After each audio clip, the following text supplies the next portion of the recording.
clamando outra vez, com grande voz, rendeu o Espírito. E eis que o véu do templo se rasgou em dois, de alto a baixo, e a terra tremeu, e fenderam-se as pedras.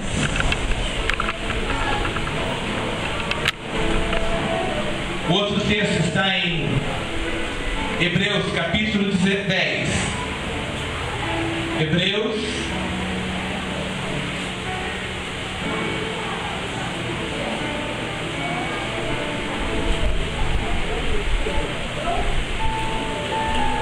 capítulo 10.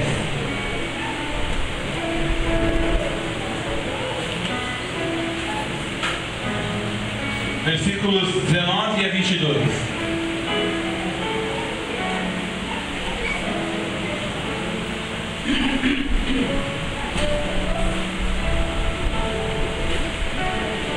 Tendo, pois, irmãos, ousadia para entrar no santuário pelo sangue de Jesus, pelo novo e vivo caminho que Ele nos consagrou, pelo véu, isto é, pela sua carne. E tendo um grande sacerdote sobre a casa de Deus, cheguemos-nos com o verdadeiro coração, em inteireza, certeza de fé, tendo os corações purificados da má consciência e o corpo lavado com água limpa.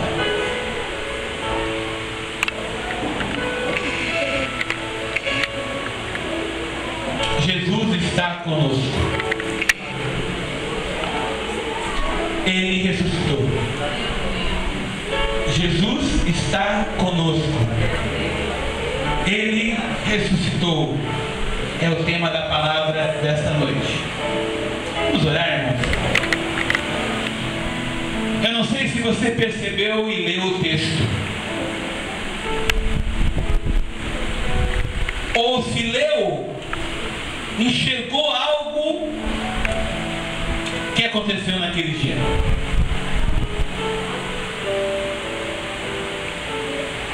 Para aquele dia apontavam todas as profecias. Todas as profecias do Antigo Testamento ou do Velho Testamento, todos os profetas apontavam para aquele dia. Tudo aquilo que estava escrito na história apontava que um menino nasceria de uma virgem. Toda a história mostrava que esse menino cresceria em conhecimento, que esse menino teria algo diferente. Toda a história apontava para esse menino, Jesus, como alguém que não era comum, alguém que não era mais alguma criança crescendo no meio de uma multidão. Jesus era diferente. Jesus era o prometido. Jesus era o escolhido. Jesus era o ungido. Jesus tinha sido escolhido na história para ser aquele que resgataria toda a humanidade. Jesus tinha sido escolhido pelo próprio Senhor, porque não havia ninguém que pudesse dar a sua vida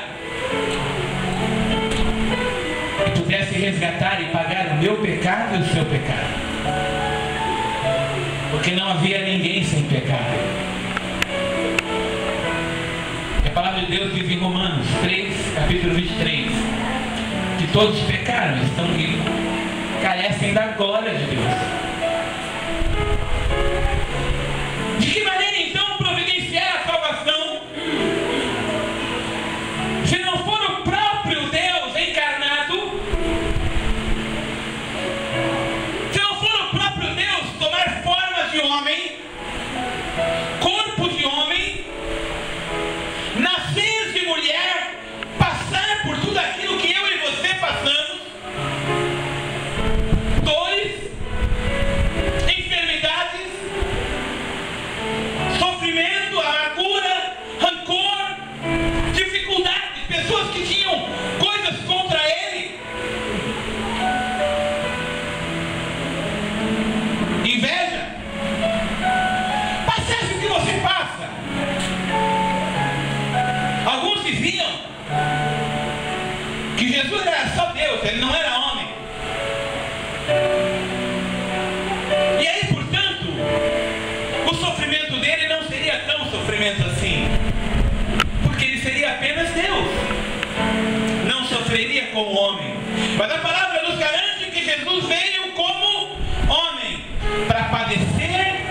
sofrer o que você e eu sofremos, para que Ele pudesse ser vencedor e te dar a garantia de que você pode vencer também.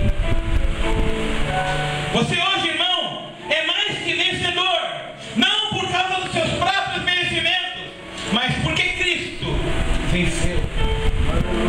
Você não é apenas mais que vencedor porque você é bonzinho, ou porque tem um bom caráter, ou porque eticamente é correto, mas você venceu porque Cristo venceu. Cristo está nesse lugar e Ele deve ser adorado. Cristo está nesse lugar e Ele deve ser reverenciado, porque Ele era o Filho de Deus e Ele se despiu da sua glória para vir à terra, para se preocupar com alguém como eu, para se preocupar em alguém como você. Jesus veio por amor. Jesus olha para a sua vida essa noite. Jesus olha para a sua casa. Jesus olha para os seus problemas. E Ele diz assim para você: eu sei o que você está passando. Sabe por quê? Porque Ele passou também. Ele entende o seu sofrimento, porque o sofrimento para Ele não é teórico. O sofrimento para Ele padeceu na carne.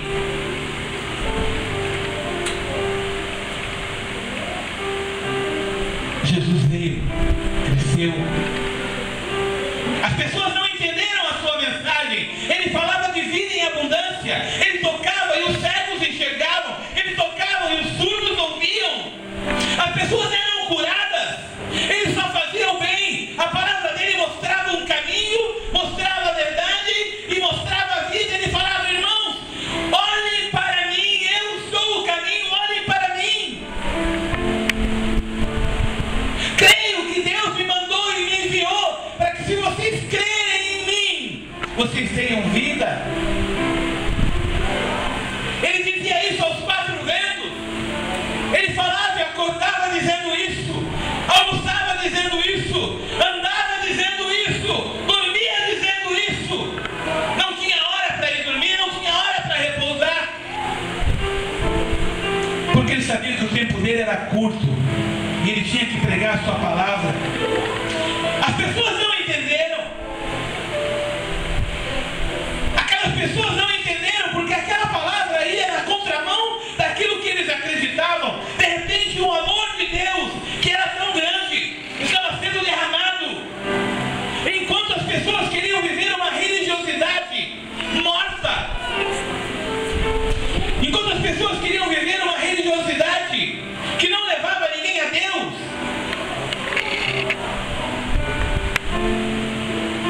Jesus mostrava um caminho diferente de amar. Jesus mostrava um caminho diferente de servir.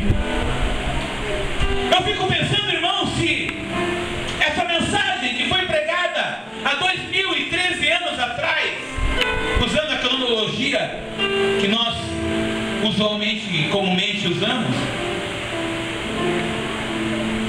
se essa mensagem impacta a nossa vida da mesma maneira, ou se o nosso coração está alinhado com os corações daquelas pessoas que ouviram aquela palavra. Será que hoje nós conseguimos entender o amor de Deus de verdade?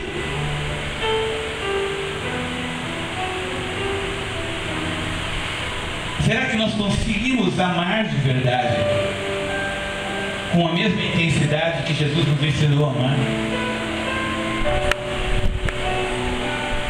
Ou será que ainda estamos amarrados aos nossos interesses, às nossas coisas, às nossas bênçãos, à nossa necessidade? Em quem temos nos amarrado?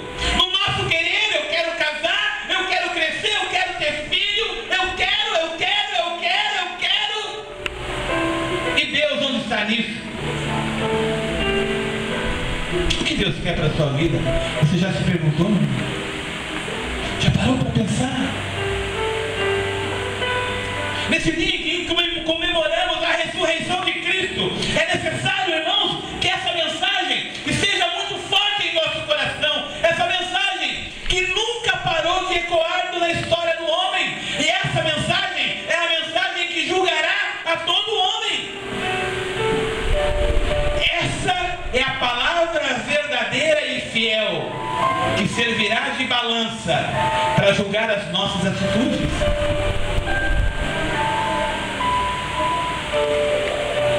Será que nós temos amado como deveríamos?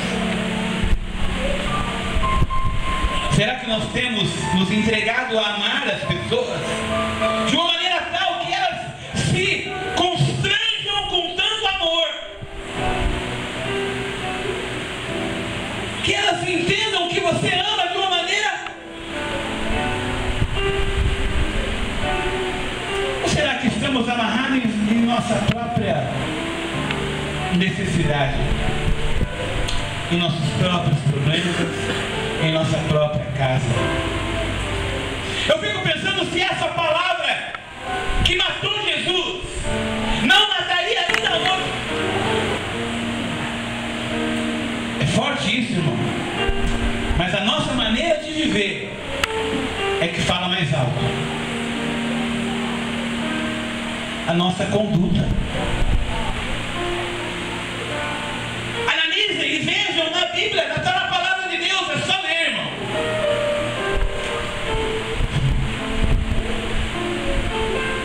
Você vai ver o pouco caso que eles faziam da palavra. E será que não é a mesma coisa hoje?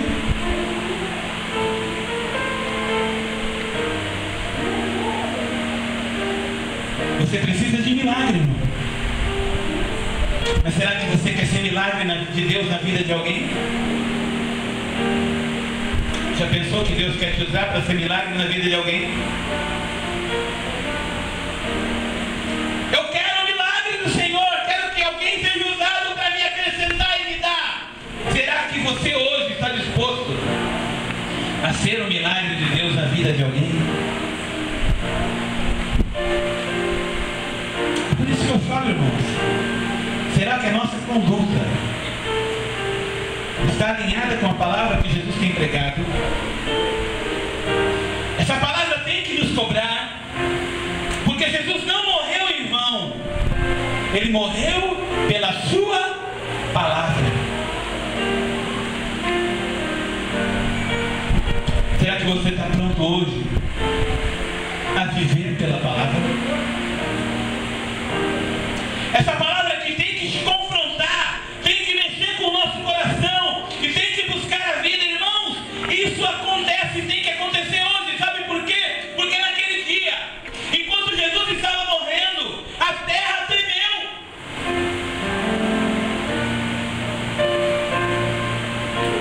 Não era qualquer um que estava morrendo. Era o Filho de Deus.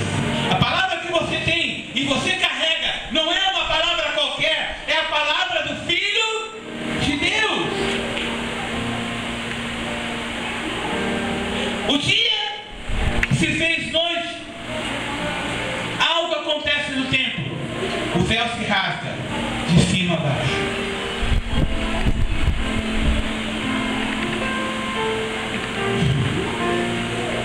A terra, quando treme, reclama. A terra, quando treme, está inconformada com aquilo que estão fazendo com o Criador. A terra se mexe, porque a terra é criatura. E a terra se inconforma e ela treme. O que estão fazendo com quem me criou? Ela não tem expressão, ela não pode falar, então ela treme. O que estão fazendo com o Criador?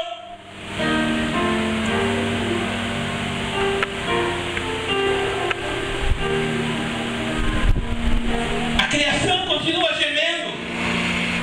O dia está claro. E agora é a vez do céu exclamar em alto brado, se escurecendo. 3 horas da tarde, hora nona. O céu se fecha O dia se faz noite e agora os astros reclamam o que estão fazendo com o Criador.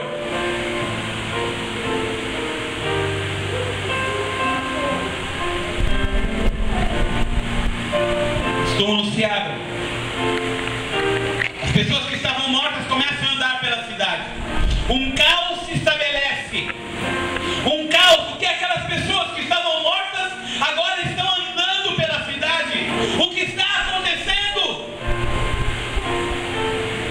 Aquelas pessoas olham para o Calvário e veem lá 3 cruzes. E vê a cruz central. E percebe algo diferente está acontecendo.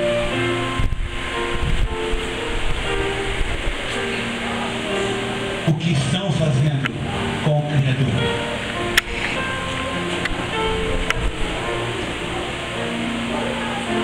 Irmãos, talvez a terra esteja tremendo na sua casa.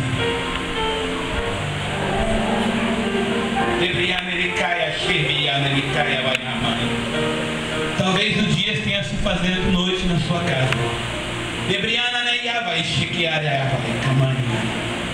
Talvez você esteja olhando para o que está acontecendo à sua volta e você não entende, está um caos. E você não entende por quê. Mas essa palavra que a criação está dizendo para você essa noite, provavelmente tem que ecoar no nosso coração. O que estamos fazendo do nosso Criador?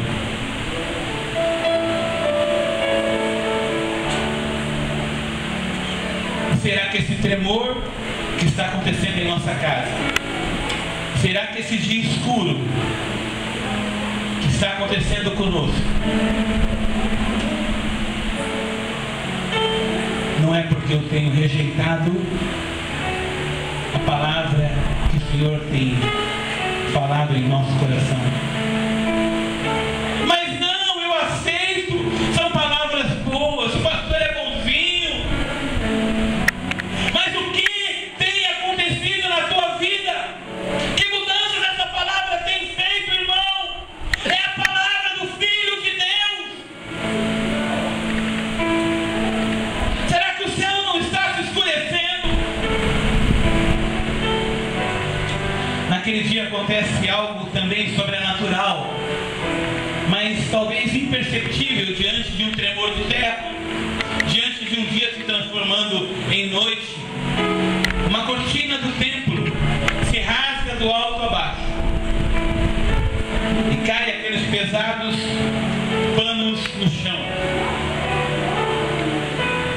Eu não vou aqui explicar o peso da cortina, quantos cavalos precisariam para levar aquela cortina do templo, para mostrar que havia um milagre ali também, pela grossura do tecido a ser rasgado, e foi rasgado como uma folha de papel. Não vou perder o tempo com isso, porque o mais importante é isso. O que significa isso na tua vida, meu irmão? Naquele momento em que aquela cortina do véu do templo estava se rasgando, de alto até abaixo, aquele sacrifício que Jesus estava fazendo deu a nós liberdade de entrar no lugar onde nós nunca poderíamos estar, diante da face do Senhor. Irmão, o fato daquela cortina ter se rasgado de alto a baixo quando Jesus morreu significa que você tem livre acesso à sala do trono. Você hoje pode falar diretamente com o Senhor. Você tem acesso a Deus.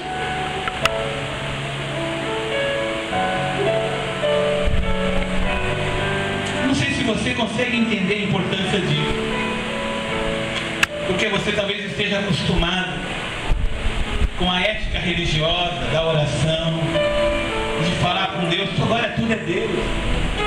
Deus te abençoe, Deus te guie. Tudo quanto é lugar tem o nome de Deus. Deus me deu.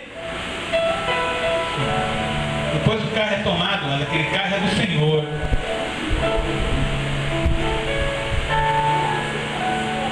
Sabe, irmão, eu fico pensando que nós temos falado tanto o nome de Deus que nós não damos mais valor para isso.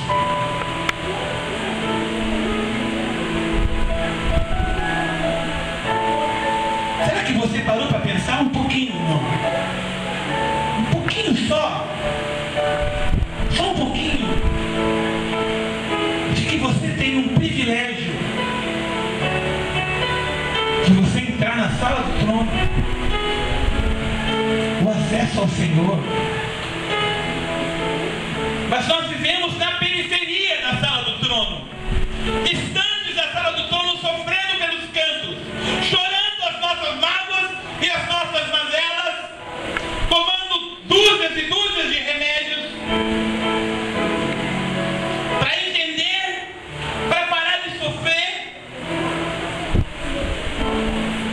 e esquecemos de entrar na sala do trono. Você tem liberdade, você é filho, você é filho, e o Pai quer te receber. Você é filho, você tem acesso ao Senhor, a cortina se rasgou, você pode entrar, irmão, porque você está nos cantos sofrendo. Porque você sofre quando o Senhor te deu acesso e livre acesso à bênção dele.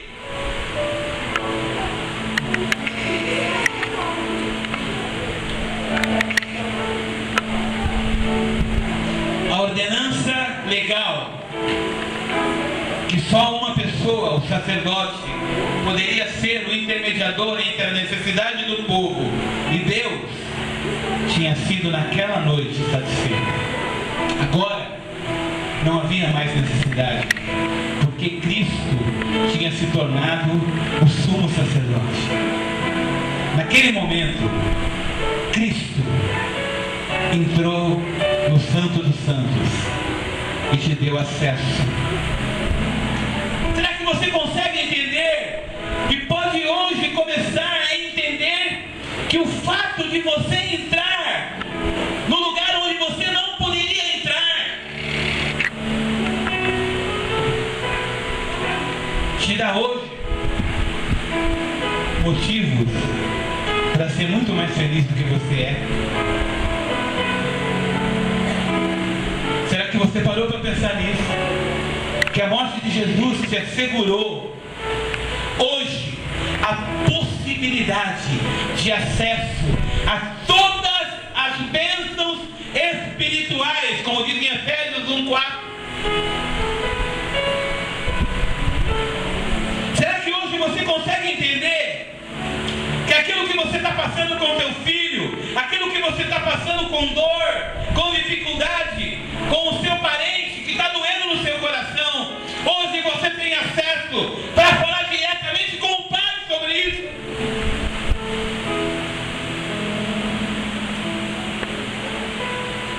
Será que hoje você pode colocar esse lar que você tem com tanta dificuldade no altar do Senhor? Pedir que Deus faça um milagre na sua casa. Você precisa de um milagre, irmão? Quem precisa de um milagre aqui? Levanta a mão bem alto. Então, irmão, é dia de você entrar na sala do trono, porque Jesus te deu esse acesso. É dia de você não ficar mais chorando, é dia de você não ficar mais se escondendo, não é dia de você ficar mais angustiado.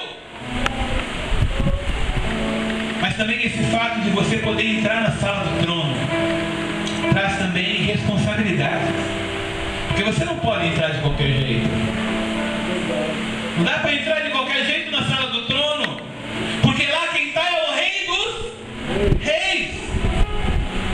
Alguém traz um pano da dança bem grande aqui, por favor. Quero um pano bem grande da dança. Você tem acesso à sala do trono porque você foi salvo. Os seus pecados foram o quê? Perdoados. Agora, portanto, não há nenhuma condenação para os que estão em Cristo Jesus. Não há mais condenação para você, meu irmão. Amém?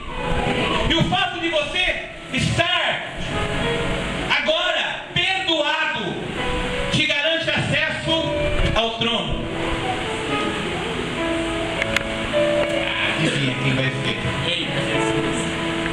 Mas irmão, você não está só perdoado, você está justificado. Sabe como você está agora? Você está triste?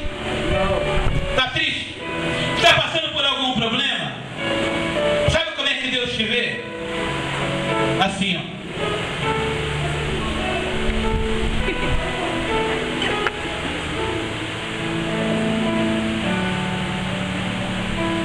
Você consegue ver como a Larissa está? Essa cobertura é a justificação. Deus te olha de um jeito diferente, meu irmão. Não como você se olha.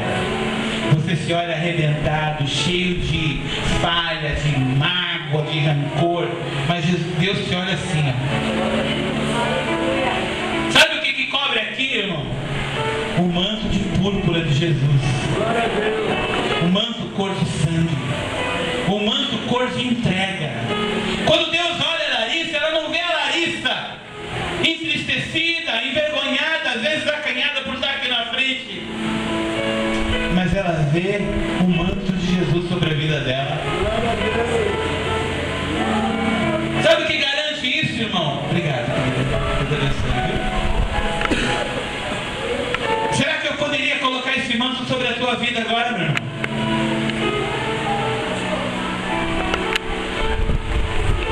Será que eu poderia colocar esse manto sobre a tua vida agora e você entende que você está coberto pelo sangue de Jesus? Sabe por quê? Porque o manto do Senhor está sobre você. Ele morreu por você. Você foi totalmente justificado. Quando Jesus te olha, Ele entende a sua dor, Ele entende o seu lamento, mas o que Ele enxerga é que você está perdoado e justificado. Aquilo que estava na sua conta foi cancelado. Aquilo que estava com o débito na tua conta corrente lá no céu foi esquecido. Sabe por quê? Porque Deus te perdoou. Não carregue mais a culpa por aquilo que você já foi perdoado, meu irmão. Acabou. Não carregue mais essa tristeza. Você foi justificado pelo Senhor. Será que você entende isso? Será que você entende que você tem acesso hoje ao trono da graça? Será que você entende hoje que o Senhor está com você? Será que você entende isso? Mas independente de você estar justificado, irmão, por gratidão ao Senhor, você não consegue mais viver bem com a sua maneira antiga de viver. Você não consegue mais entender porque não é tão fácil assim. Você não vai conseguir entrar lá no altar com a vida toda bagunçada. Porque Deus vai te cobrar? Não, irmão. Porque você não consegue mais ser a mesma pessoa. Aquele que está em Cristo, nova criatura é. Você não vai conseguir mais ser igual. Como é que você agia? Como é que era o teu temperamento? Você era explosivo? Deus está mudando o teu temperamento em nome de Jesus. Você tinha desejos carnais? Deus está mudando o teu desejo em nome de Jesus. Você era briguento? Deus está mudando a sua língua em nome de Jesus. Você vai ter uma língua abençoadora. É você que quer isso? Não. Porque agora quem habita em você é o Senhor, vivo e ressurreto, irmão. Você não conseguirá ser mais a mesma pessoa. A nossa carne, os desejos da nossa carne estarão submissos agora ao Senhor. E se você abrir o coração para o Senhor e reconhece que você precisa dele, quando você entrar no Santo dos Santos para pedir a qualquer coisa para o Senhor, ele vai enxergar como: irmão,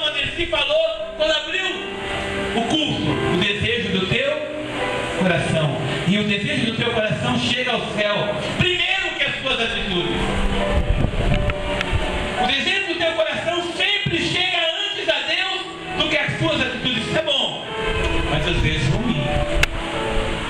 Porque, vamos ser sinceros, irmão, às vezes a gente deseja coisa ruim, deseja. E Deus recebe aquilo que é de ruim, e Ele começa a falar assim: o meu filho vai mudar, o meu filho não vai ser mais o mesmo. Eu sei que da próxima vez que ele entrar aqui, ele vai entrar diferente.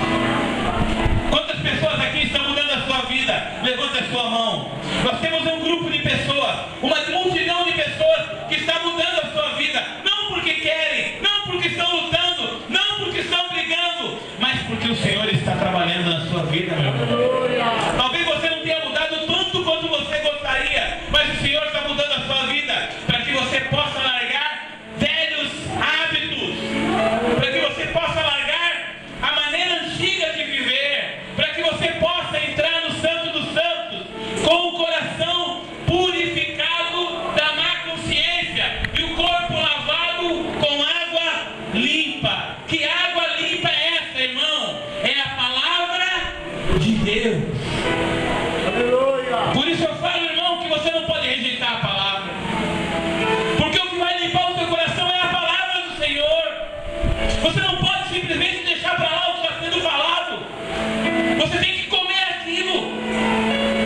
Come aquilo, irmão, para que você possa chegar diante de Deus com a consciência limpa. Eu garanto a você. E quando você chegar diante do Senhor e derramar suas lágrimas para o Senhor, nada vai ser igual. Deus te ouve e Ele começa consolando o teu coração na mesma hora. Eis que estou contigo. Eis que estou contigo. E ainda que nenhuma coisa mude, o fato de Deus estar com você faz toda a diferença. Você sente essa companhia, sente esse cuidado, e uma força vem de dentro. Uma força começa a encher o teu coração de estímulo e de vontade, e você consegue prosseguir. Nada mudou, mas você tem Deus com você. O próximo passo é Deus fazer o milagre, mas o milagre já começou na tua vida, o milagre já começou no teu coração. Eu disse isso hoje de manhã para o irmão que estava aqui conversando comigo. Eu disse para ele assim: irmão, vai para casa hoje dizendo a resposta de amanhã. Creia, creia e comece a louvar por antecipação. Creia, irmão, creia que Deus está fazendo, porque você não entrou em qualquer lugar, você entrou no santuário de Deus. Quando nós entramos no santuário de Deus, porque o véu se rasgou, nós entramos no lugar onde o Filho tem liberdade de estar. Quem é o Filho de Deus? Jesus Cristo. E você é filho por adoção. Será que você pode louvar o Senhor essa noite? Será que você pode dizer para o Senhor assim: muito obrigado, Senhor, porque eu sei que tu estás comigo? O pecado é um muro de separação, meu irmão, e ele é mesmo. É um muro de separação muito eficaz, porque ele separa você do Senhor, ele não separa o Senhor de você. Não é interessante isso? O pecado é um muro que separa você de Deus. Deus continua te amando, mas você começa a se afastar e começa a se esconder. Não é assim que aconteceu com Adão? Deus procura Adão, onde estava Adão? Escondido atrás da pedra. Será que nós estamos nos escondendo, irmão? Porque nós ainda estamos cometendo as mesmas coisas. Deus quer mudar a nossa vida e quer quebrar esse muro, quer abrir esse abismo. O pecado muitas vezes bloqueia as nossas orações, não porque Deus parou de nos ouvir, mas porque nós achamos que o Senhor não nos responde mais. A nossa culpa nos condena. Deus hoje te faz caminhar no sentido contrário. Larga a culpa, abandona a culpa e procure a restauração com o Senhor, porque o Senhor quer restaurar a tua vida essa noite. O perdão anula o pecado, a justificação te proporciona segurança. Você está seguro no Senhor? Está seguro em Deus? Seguro? Então você está justificado. Glória a Deus. São mais de 30.000 promessas da palavra de Deus. E nenhuma delas deixou de ser cumprida. São 663 leis. Os judeus cumprem todas elas e sabem elas de cor. 663, que elas se resumem em duas, na verdade, né? Amar a Deus em primeiro lugar e ao próximo como assim mesmo. Por que estamos tão tímidos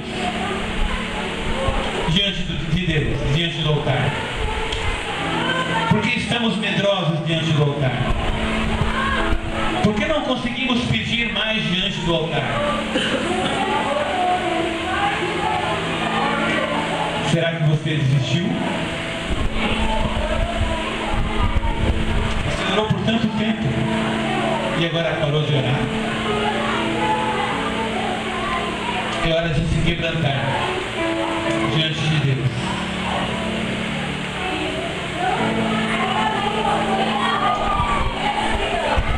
Sabe o que aconteceu além, irmãos?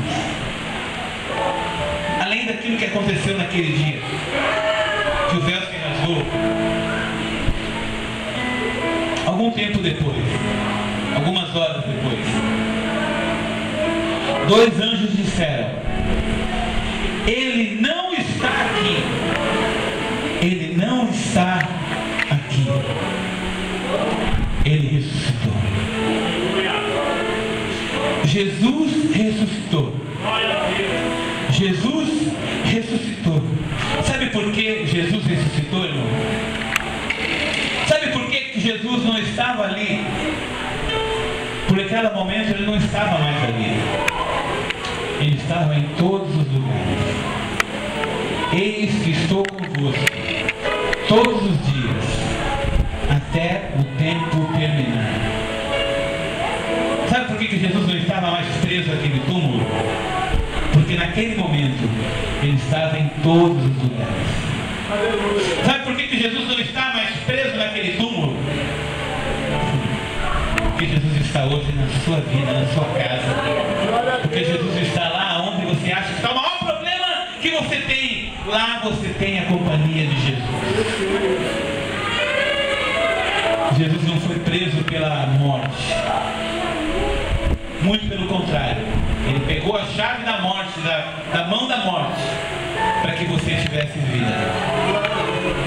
Ele falou: Ei, essa chave não é mais sua. Eu a conquistei por direito. Glória a Deus. Dá ela aqui. E a morte, que não é boba nem nada, teve que entregar. Afinal, quem estava falando era Jesus. Era o dono da vida e da morte. A morte entrega a chave para Jesus, para que você pudesse ter esperança. O que você está passando hoje? Tudo pode mudar. Se você tiver esse livre acesso ao trono da graça e buscar o Senhor de verdade. Não de qualquer jeito. Não de qualquer maneira. Mas Jesus quer que você busque o olho de um jeito diferente. Queria que você estivesse fechando os olhos um pouquinho.